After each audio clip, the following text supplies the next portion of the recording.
Semakin hari, manusia semakin menyadari bahwa dalam hidup ini, yang bisa terluka dan menderita itu tidak hanya bagian fisik mereka saja, tapi juga bagian psikis atau mental mereka.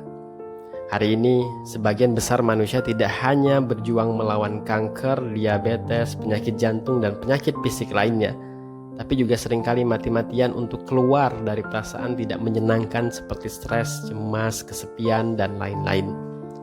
Dan untuk keluar dari berbagai perasaan tidak menyenangkan tersebut, ada berbagai cara yang bisa kita lakukan.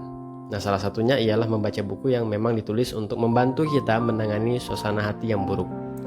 Salah satu buku yang saya rekomendasikan ialah buku Cara Cepat Memperbaiki Mood yang ditulis oleh Olivia Rimes, peneliti kesehatan mental di Universitas Cambridge.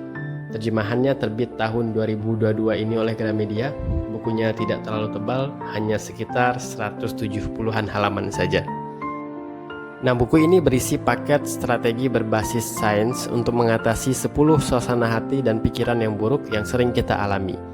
Mulai dari merasa ragu-ragu, merasa tidak termotivasi, merasa lepas kendali, stres, kewalahan, burnout, merasa cemas, merasa kesepian, merasa ditolak, merasa terpuruk, dan merasa dikecewakan.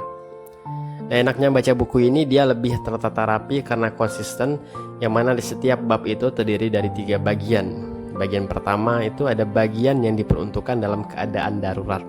Jadi kalau pembaca merasa bahwa ada suasana hati yang ingin diubah dengan segera saat itu juga, nah bagian ini bisa langsung dibaca. Biasanya hanya terdiri dari 1-2 paragraf saja. Kemudian ada bagian kedua ini berisi penjelasan berbasis sains dan riset atas berbagai suasana hati yang buruk dan tidak menyenangkannya. Misalnya kenapa kita cemas, stres, kesepian, sedih saat patah hati, dan lain-lain. Nah, itu ada penjelasannya di bagian ini. Selain itu, bagian ini juga biasanya akan memaparkan hasil riset yang berkaitan dengan kondisi tersebut. Nah, hal ini berguna agar kita dapat memahami lebih jauh suasana hati yang buruk yang ada dalam diri kita. Sementara itu di bagian 3 itu berisi tentang cara mengatasi suasana hati yang buruk.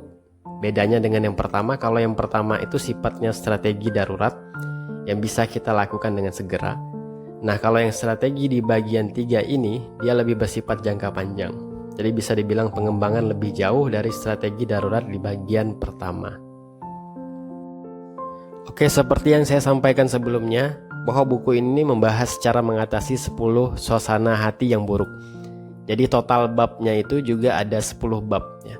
Mungkin setiap pembaca akan lebih tertarik pada bab-bab tertentu saja yang dia rasa relate dengan suasana hati yang buruk yang sedang ia hadapi. Nah, misalnya saya pribadi tertarik dengan bab 1 tentang cara mengatasi perasaan ragu-ragu. Kemudian tertarik juga dengan bab 3 tentang memperkuat pengendalian diri, dan juga saya juga tertarik dengan bab tentang mengatasi patah hati atau pembahasan tentang cinta, patah hati, dan lain-lain. Nah, untuk review beberapa bab ini kalian bisa melihatnya di video-video saya sebelumnya. Tapi kalau mau dirangkum dari sekian banyak strategi memperbaiki mood atau suasana hati yang buruk yang dibahas dalam buku ini, itu ada beberapa strategi yang berulang-ulang kali digunakan di berbagai macam suasana hati yang buruk. Beberapa di antaranya seperti mengubah fokus dalam melihat suatu masalah.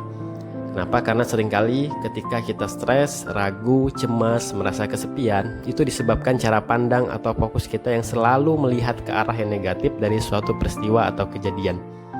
Nah, untuk itu agar kita bisa keluar dari suasana hati yang buruk, maka biasakan diri untuk tidak hanya melihat suatu permasalahan dalam hidup ini dari satu sudut pandang saja, terutama yang negatif ya. Jadi coba alihkan pada sudut pandang yang lain, terutama dengan sudut pandang yang lebih positif. Strategi lain yang juga sering diulang ialah ketika kita merasakan suatu suasana hati yang buruk, cobalah untuk bertemu dengan orang terdekat kita. Entah itu keluarga, teman dekat, orang-orang dewasa yang bersahabat dengan kita, dan lain-lain. Dengan cara ini kita dapat mengeluarkan perasaan yang tidak mengenakan dalam diri kita. Jadi tujuannya tidak harus untuk mendapatkan solusi ya, cukup dengan mencurahkan apa yang dirasakan itu seringkali berguna untuk menyembuhkan suasana hati yang tidak menyenangkan pada diri kita. Dan terakhir, strategi yang juga sering diulang di buku ini ialah kita harus menumbuhkan keyakinan dalam diri kita bahwa apapun masalahnya, kalau kita bisa melewatinya, itu seringkali akan mengubah diri kita menjadi lebih baik.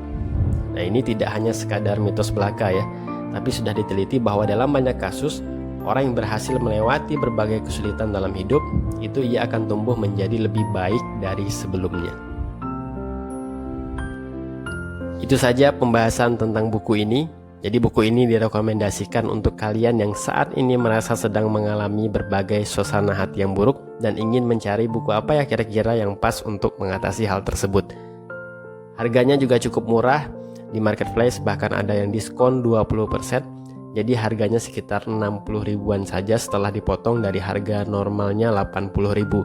Selain itu bukunya juga tidak terlalu tebal, 170-an halaman saja, jadi enak dibawa kemana-mana sebagai pegangan ketika di momen-momen tertentu kita memerlukan strategi untuk menangani suasana hati yang buruk yang ada dalam diri kita.